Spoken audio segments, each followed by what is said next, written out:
I'm James Hogan. And I'm Stacy Miller, and this is the November 2025 edition of Western Wednesdays.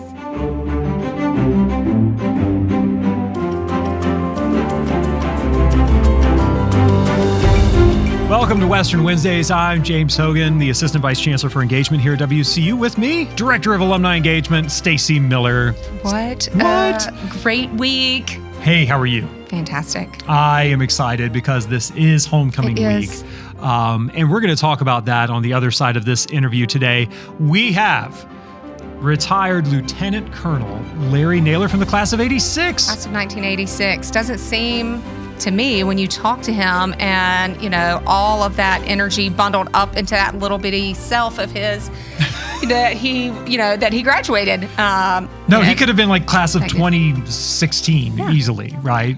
Larry has more energy than I think both of us combined, which is saying something. It is saying something. It's saying a lot. It's always exciting to spend any amount of time that we can with Larry. He was just back to speak at the Chancellor's List event, and so having him join us on Western Wednesdays to share his story is exciting. Larry was one of the last interviews that we filmed in Washington, D.C. We got to spend time with him in the nation's capital, and we wanted to bring you this episode, especially because it's November and Veterans Day is coming up.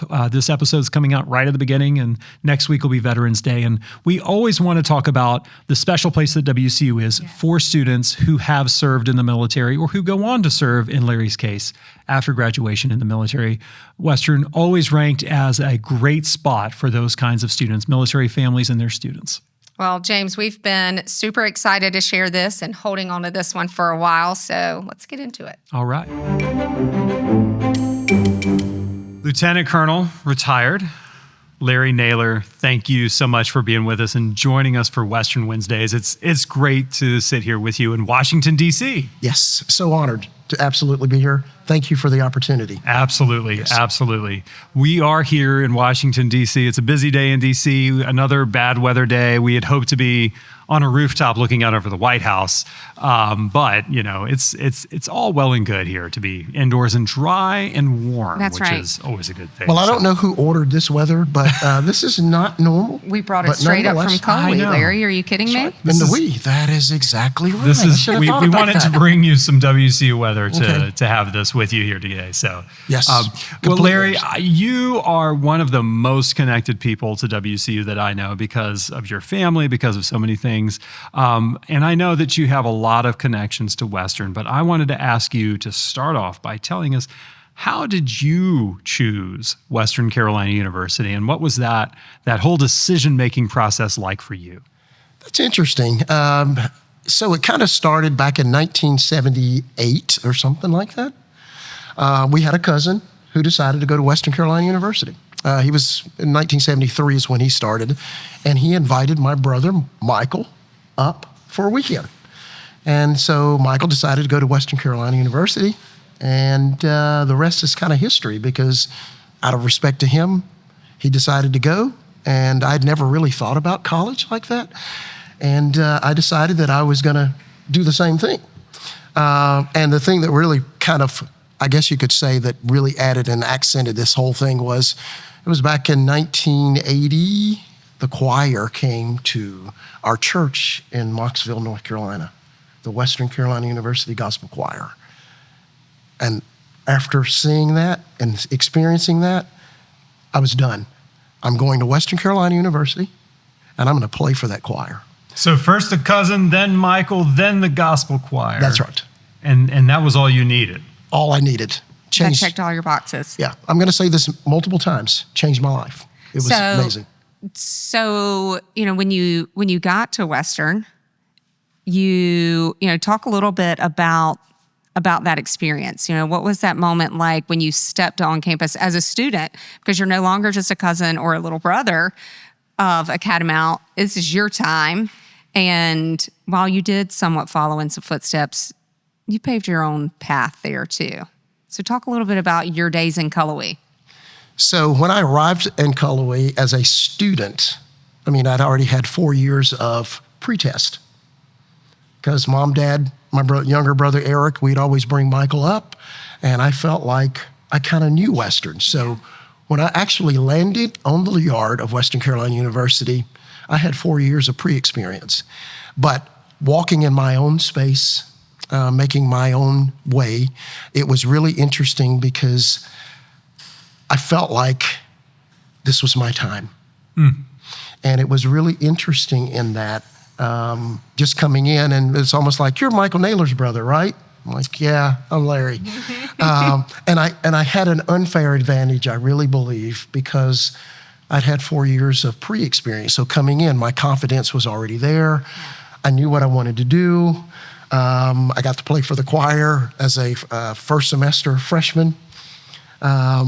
So I was doing my thing. And it was really interesting because it really, really changed the way I walked, the way I talked, and the way I kind of showed up on the yard. It just gave me a confidence that was beyond measure, and not realizing that it was the precipice of paving the way for what I would become. Didn't have any idea. It was just a couple of things that transpired, and coming to Western Carolina University really started my pathway to a trajectory that I would have never dreamed would be possible. You brought it up, so I just have to go there. You know, that 50-year inspirational gospel choir I was going to talk about that. You go ahead. reunion. Let me tell you, you know, if you haven't seen Larry Naylor jam on that keyboard for the choir, it is, you're missing out. It was so awesome to be able to be there and be a part of that.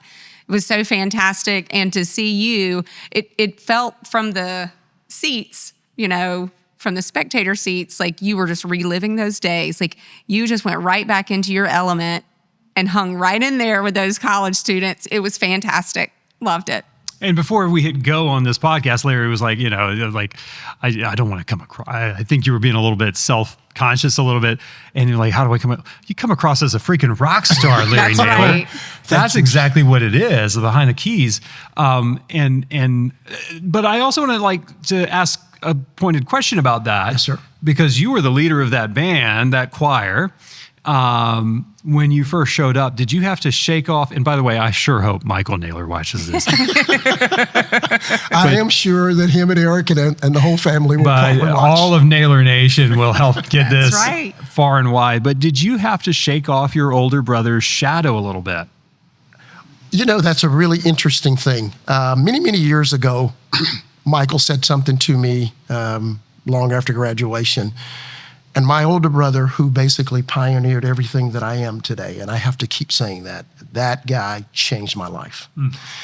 But he told me, we were sitting in a restaurant one day, and he says to me, you don't know what it's like to walk in someone else's shadow.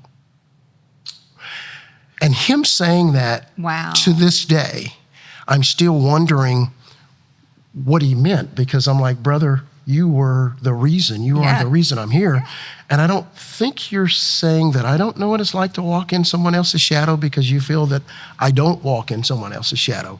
And to this day, I'm still trying to figure that out. Maybe Michael will now tell me what he really meant. Hey, we're calling you out, Michael Naylor.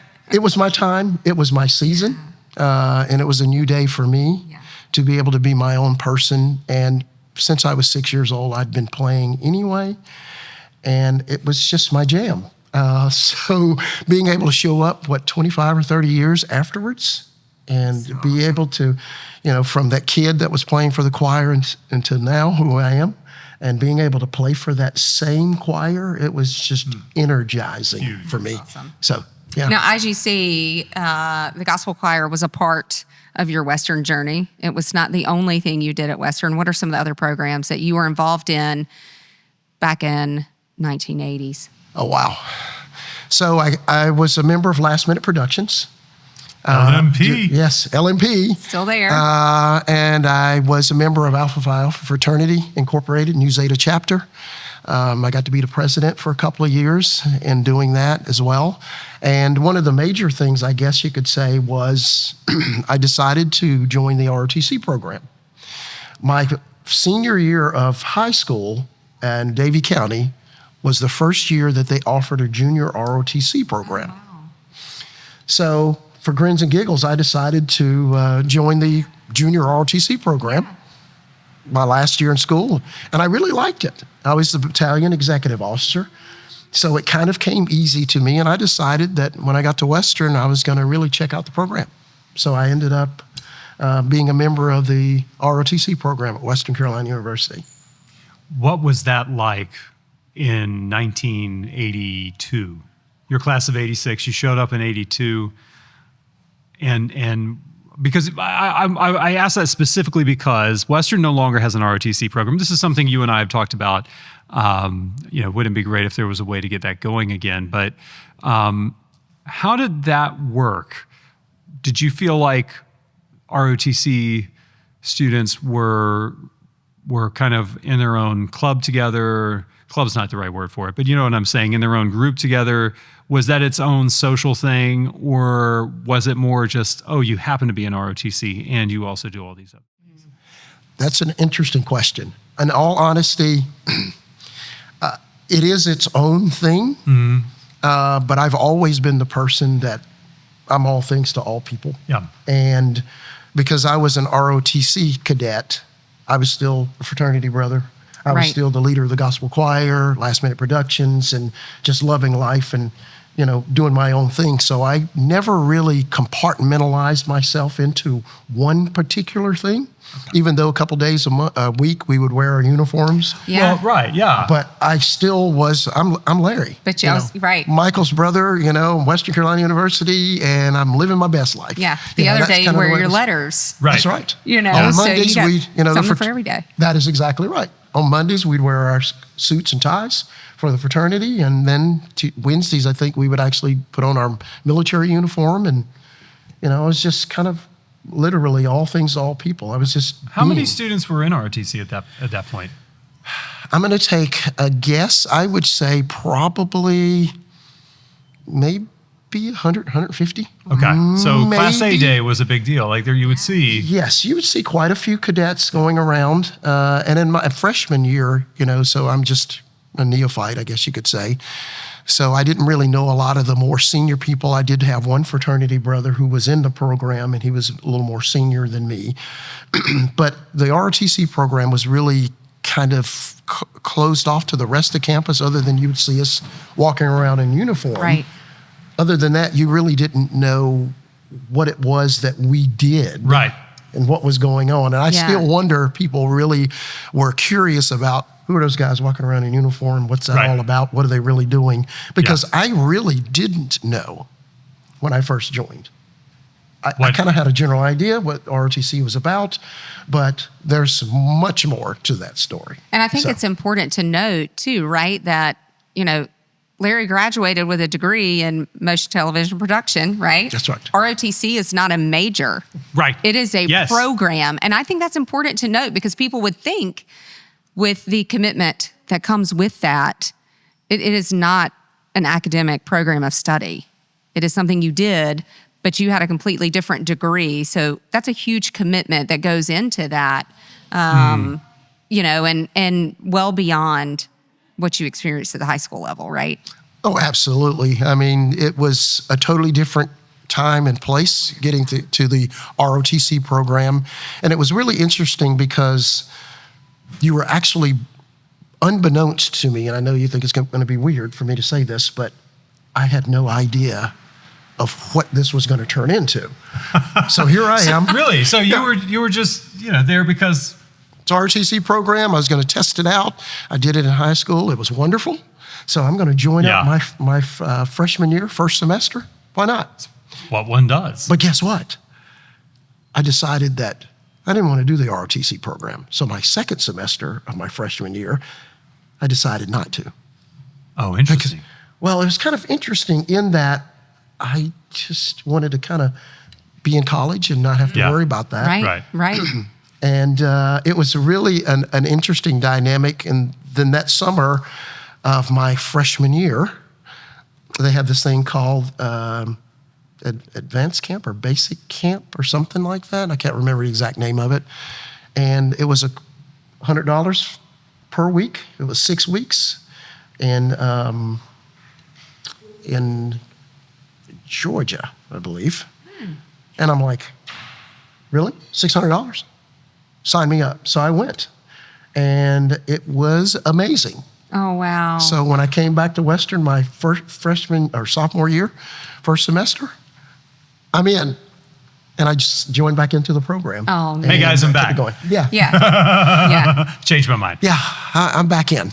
And so, it just kind of laced itself together the way that kind of happened. Right. There's more Clearly, to there the was story. something missing, right? Yes. That you came back around. Your time at Western was packed in. Lots of engagement. One thing that we always like to talk with our Western Wednesdays guests and hear, and be able to share with the audience and the viewers is, faculty, staff, other students who made a tremendous impact on you in your time in Cullowhee. Is there anybody that stands out? Is there a mentor or anyone that stands out to you in your time there? I would say the cadre from the program, that was key. There was a young lady who was more of a faculty member, Starlet Craig, was instrumental in that. Now, you also have to understand that my brother graduated the year I came in. Mm-hmm. However, Michael came back to Western in a program, and he was working there on campus. So I still had my brother. So, I'm following his footsteps, and he had a little place off campus, so I kind of hung out with my brother. Yeah. Who had already accomplished all of this, Right. and I'm just following in his footsteps. Contrary to popular belief, I'm walking in his shadow. That's right. But yeah. Is he giving you like the crib sheet of like, you don't want to get You into don't want that. to do that. Don't sign up for that professor. If you like knowing you need to go to this math class or that. Did he kind of give you the guide? Yes, he did. Yeah. He did a lot of that. And then there were some other folks. Van Wilson was another one that graduated with Michael around that time frame that was also back at the university. So some of the people that I really looked up to were actually at Western Carolina. I could not imagine what it may have been like if everybody was gone. Yeah. Yeah. And there was nothing but me being there by myself. So this is the first time I actually have thought about just the safety of having family there with you, walking this journey with you. So once again, it gives you this confidence, I guess you could say. Yeah. Right. I'm in college, but my brother's still here with me, and he's doing things in the university, and I'm doing my thing. But what would it have been like if Without you were not that? there? Yeah. And folks like that. I'm sure that you showed up to Western though, as I can only imagine what young Larry Naylor looked like when you showed up. The energy, the skill, the talent. What kind of kicked you in the rear end though, where you're like, oh, I got to get better at this? What skills did you quickly realize I need to sharpen and develop and learn and grow in these areas, particularly as you kind of navigated into your major and found your passion there? That's a really interesting question. Would it be safe to say none? No. Humility. There you have it. Humility. It's really interesting to ask me to do that introspective look at myself and dig in there and say, what were those things? Yeah. I don't know. Was there a class that like was really hard for you? Like, was there something where like, oh my gosh, I'm not going to do that? No, well, I wanted to go into television. So that was my jam again. Yeah. And I really loved that. So radio, TV, broadcasting, Yeah. I was in my element. So the classes really came relatively easy to me because of the fact that this is what I wanted to do anyway. Okay. I wanted to go into television and do things there. So I don't really think I had a place where I felt that, oh my goodness, what am I going to do? How's this going to work? Right. Yeah. And I don't know if you call that grace. I don't know what you would call that, but it was just there. Yeah. People had already kind of set a path for me. Yeah. And I have to keep going back to the Michael Naylors of the world that unbeknownst to him, he did it, so I had to do it. I didn't have a choice. I had to do this. Yeah. Until you got out of that, you said, well, I was doing, the MTP stuff, and that's what I was doing, and it kind of came easy. But you just hinted at it earlier, but you didn't do that. So when was that turning point? You're in the ROTC program, you're in a fraternity, you're doing motion television production, you're living in Michael's shadow. But then you take this turn, you take one piece of that, which is the ROTC, and you make this a career. So there I was. Great question. So sophomore year, I went my freshman, I guess you say my freshman year, second semester, I decided I wasn't going to take the program. And then during that time, I actually went to the advanced camp. And I got re-blued into the military thing again. Mm-hmm. So I come back my sophomore year, first semester, and I'm in. I'm doing this thing. So that's when I really committed to doing the program because I loved it. It came kind of naturally to me. And unbeknownst to a lot of people, I was airborne qualified as a as a sophomore in college. Okay. So I came back my second semester of my sophomore year. I got my airborne wings. Interesting. Wow. Yeah. So I'm kind of like Fort Benning. I've jumped out of airplanes now. Right. This is kind of cool. So I am definitely in this thing. Yeah. Here you are. You got a kid who is, 20 years old maybe? Yeah. Just jumped out of airplanes. And the United States Army at Fort Benning, Georgia. I'm sold. And walking around on campus with your airborne wings on. Yeah. So that was the time. Now we might have had a little bit of chip on our shoulder. And then we went to that really critical point. Yeah. And I remember, as a kid, I always talk about privilege. The privilege is having mom and dad and both my grandmas and grandpas who grew up with me. And I didn't realize how privileged I actually was by having that, a mom and a dad and grandparents on both sides that loved you and cultivated you, and they were like the wind beneath my wings. So it was really interesting. At that point, I decided that I'm going to do the military thing. I really like what's going on.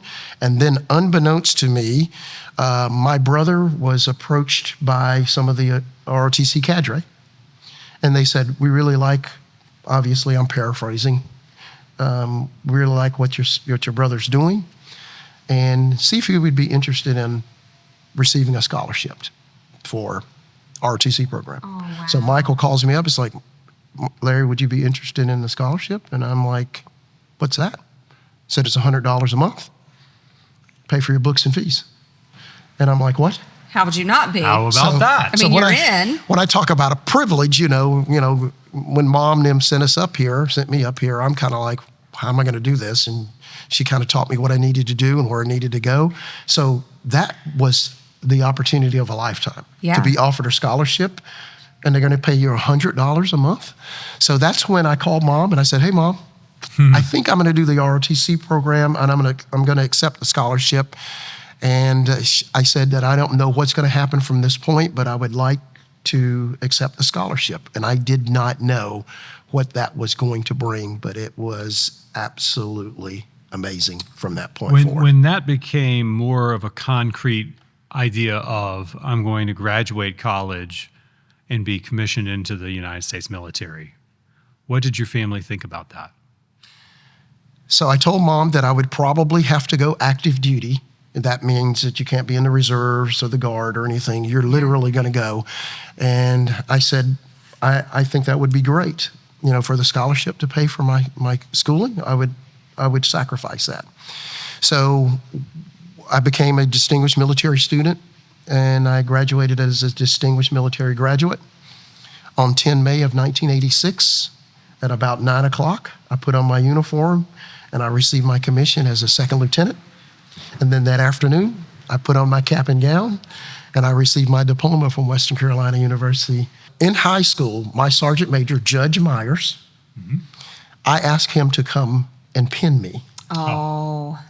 So he actually traveled to Western Carolina University, participate in my pinning, and he actually pinned my bars on my shoulders.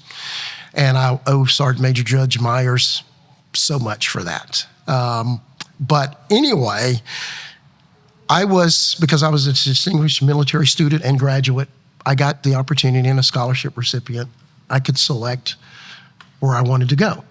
So I wanted to be a nuclear, biological, chemical warfare specialist. As most television communications majors. Absolutely. Every day, that's what they're to doing. do. Radio TV majors, I mean, they want to do NBC, nuclear, biological, chemical warfare. Who wouldn't? Gosh. Wrong NBC. There's a parallel there. So I chose to become a nuclear, biological, chemical warfare officer. Wow. 10 May of 86, I received my commission. 18 August of 86, I signed into Fort McClellan, Alabama, Man. in the NBC school, Nuclear, Biological, and Chemical Warfare School. And January of 87, I'm in Germany as the NBC officer for the 1st of the 13th Infantry in Baumholder, Germany during the Cold War. Well, I was going to say, yeah, so this is Yeah. a fun time to be in West Germany. It was very interesting. So here we are. I'm the person who is designated to determine nuclear, biological, and chemical warfare damage to a battalion. How many casualties, Yeah, what we would have to right. do, what type of agents they were going to be using, what those agents were going to do to our service members, and how we would overcome that to continue to fight. So as a kid from Mocksville, North Carolina, I am now catapulted Yeah. into Germany, and I am going to the Fulda Gap and looking through the binoculars at the East Germans over there and basically determining what we're going to do in the event that something does transpire. A kid from North Carolina, Right. a graduate A from kid. Western Carolina University. Yes. So to get to answer your question, there's something about showing up on a military installation as a young man at about 23, I think that's about the time. And everybody of the rank of private to command sergeant major are saying to you, good morning, sir. Good afternoon, sir. Good evening, sir. And not from an arrogant standpoint, but there is something to be said about the decorum in the military Right. and what Right. it does to a kid Yeah. that just came in, knowing that I would need everything that they have to teach me who I need to become. Right. And I had respect for them just like they respected me, but it does change kind of the way Yeah. that you show up. And then you also realize that you have an obligation to these people who are showing you this respect. Absolutely. And you can't even hardly spell what it is that you're going to be doing. And they are respecting you and honoring you as a commissioned officer in the United States Army. Yes. This is not something that I planned on asking, but just an interesting kind of connection. I don't know. You know, you grew up, you were in the church. You know, there's that's an institution. You come to Cullowhee, you're an alpha. There's pageantry, there's tradition, there's deep culture there. Yes. The military. There is a lot of history there. Did you ever really think of yourself as an institutionalist? Was it something that kind of like did something for you inside to know that you're part of this storied tradition in the military, serving your country, being part of a group of people who have such deep respect for each other? It was an absolute honor. It was my reasonable service to the nation. And once I realized how significant that was, it was everything to me. I then began to realize how important and instrumental it was for me to do this service. And in the service that I was giving, not realizing that if it were not for a scholarship, if it were not for Western Carolina University, I would have never been able to do this service to our great nation. Right. And it was a life-changing event for me. Absolutely.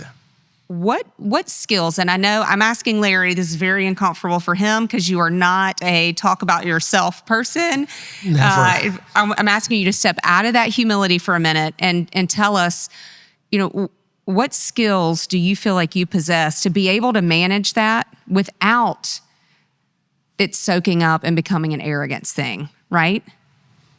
That is an excellent question because I think oftentimes you are prepared for the season that you're in. There was a preparation that came in that. And I will back up for a second because I keep going back. I'm sorry.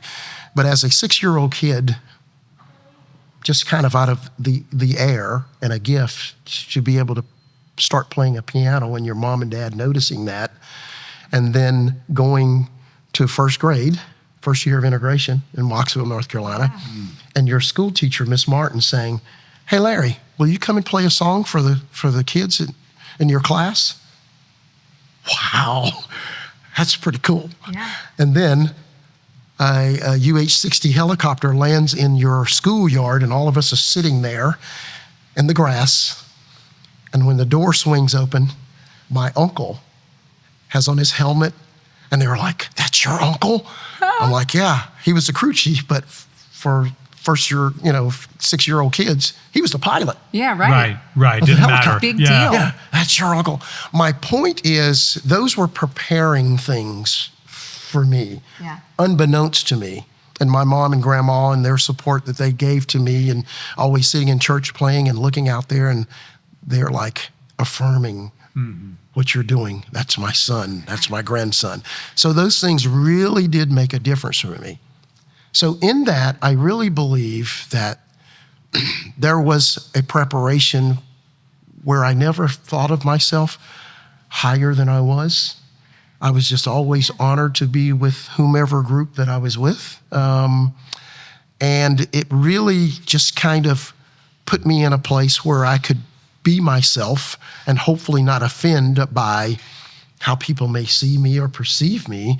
It was just a natural confidence that had been kind of laid out there. So coming into the military as an officer, I'm like, yep, that's part of the plan. Yeah. And all of the things that followed. Yeah. Those things actually were predestined, I believe, by preparing me through the years to be able to do that. So as I step outside of myself, I look at me and I say that I think, and I hope that I didn't come across with some kind of arrogance, but there was a confidence that I have There come has to to the be. realization Right. that not everybody got that opportunity to have that brother, to have that mom and dad, to have that family unit, to have people look out for you and put you in places and give you opportunities that it's almost like, really? Yeah. And the whole military career is just packed with those same types of things that got us sitting here today in Washington, D.C. Why the VA? When did you decide to make that next step in your career, leaving active duty and transitioning into a role with the VA? So one of my friends from 1987 in Baumholder, Germany, came over through the VA. He calls me up, and by this time, I spent time, at Webster. I got my master's degree in human resources development, and also had an opportunity to spend about 50, I guess it was about 2 years, a little over 2 years at Georgetown University, executive leadership coach, executive facilitator, organizational You're retired consulting. military at this point? I was retired military at this point, but once again, the military is still giving. Yeah. Because unbeknownst to me, I had what they called kind of one of the VA benefits. And I thought that I didn't have it because they paid for my college. They paid for my master's.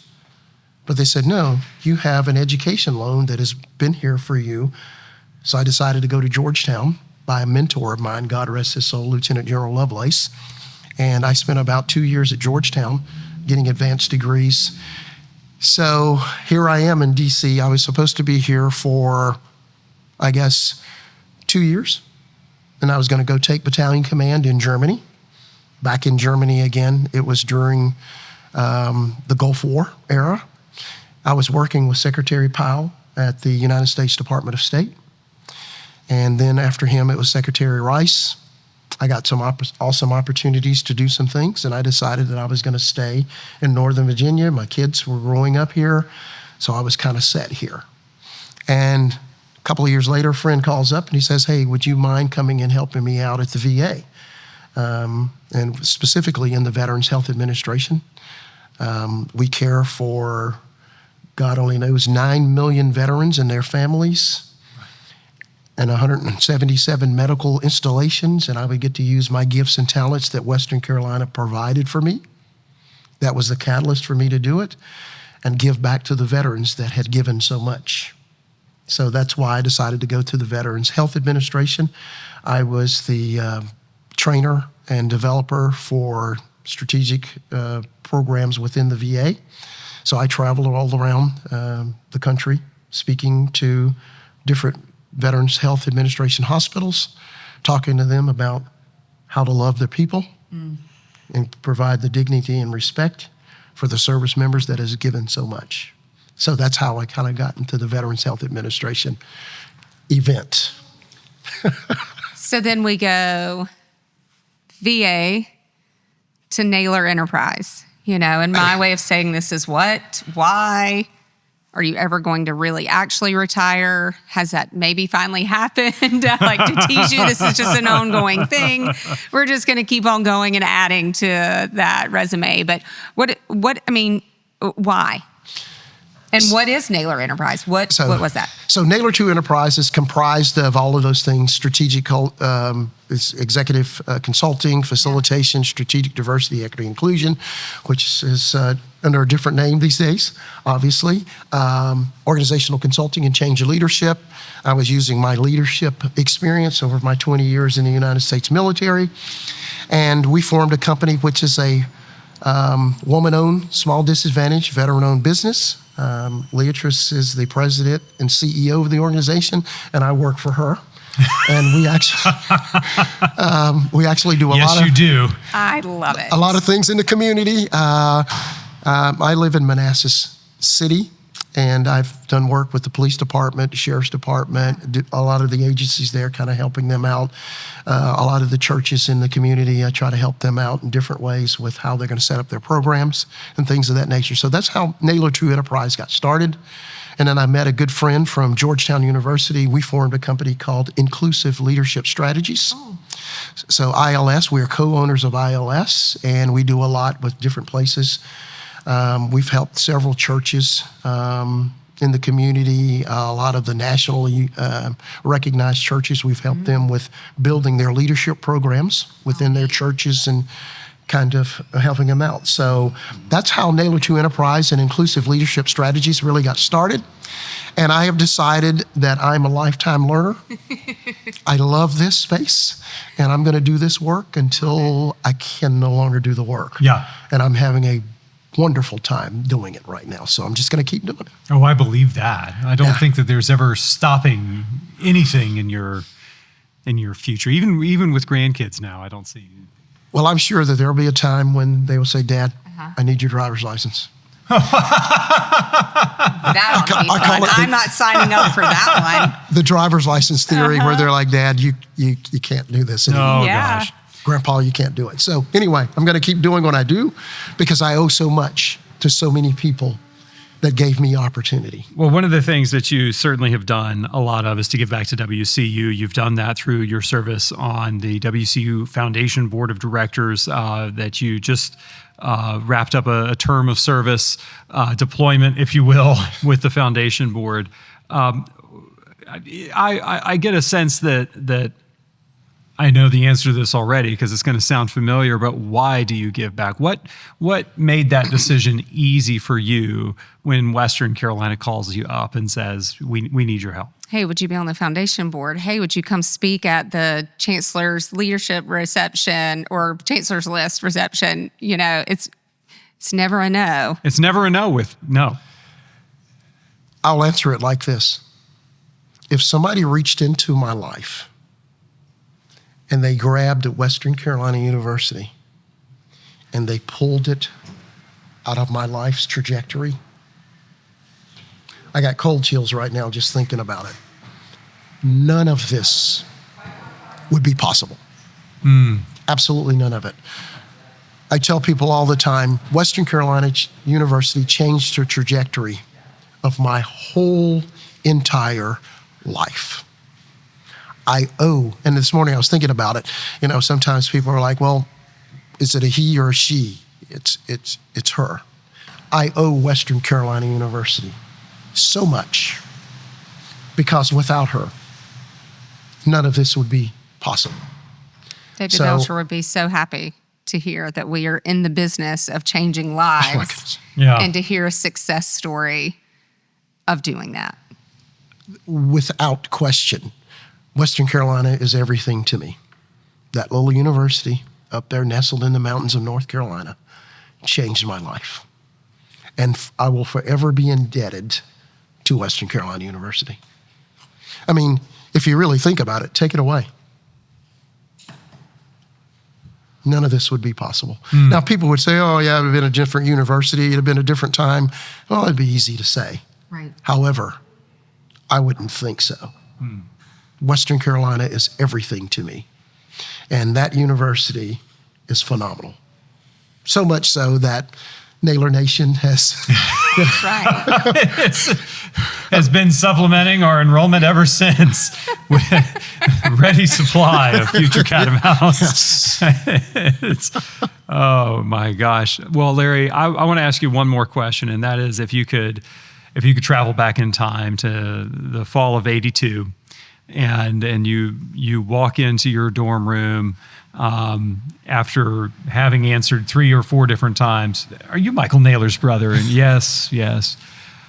And if you could find yourself back there in Cullowhee as a young man, freshman, and you could give yourself one piece of advice, you could coach yourself up right in that moment, knowing everything you know now, what would you tell yourself?